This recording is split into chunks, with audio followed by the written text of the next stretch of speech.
চট্টগ্রামের লোহাগাড়ায় অনুষ্ঠিত হয়েছে ওয়াসিম ইসমাম গোল্ড মেডেল বৃত্তি পরীক্ষা। শনিবার সকালে শহীদ ওয়াসিম ইসমাম ফাউন্ডেশনের উদ্যোগে উপজেলার Mostafa Begum girls school and কলেজের হল রুমে এর পরীক্ষার আয়োজন করা হয়।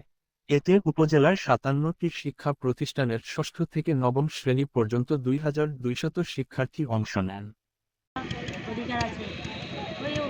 আসসালামু আলাইকুম। মেধার মনন, মেধার বিকাশ।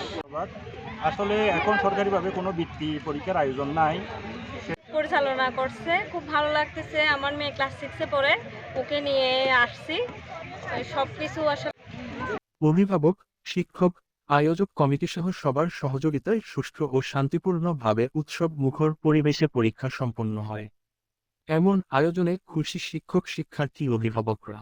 সকালে পরিদর্শনে আসেন পরীক্ষা বাস্তবায়ন কমিটির প্রধান সমন্বয়ক ও উপজেলা বিএনপি আহ্বায়ক নাজমুল মোস্তফা আমিন, আহ্বায়ক শাহিদুল আনোয়ার চৌধুরী, যুগ্ম আহ্বায়ক মুহাম্মদ দেলোয়ার হোসেন, কেন্দ্র সচিব মুহাম্মদ হাসান সহ নেতৃবৃন্দরা।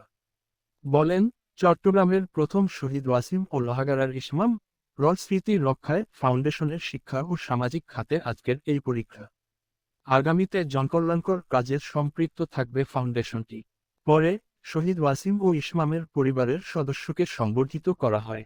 চ্যানেল 10 টিভি লোহাগাড়া প্রতিনিধি।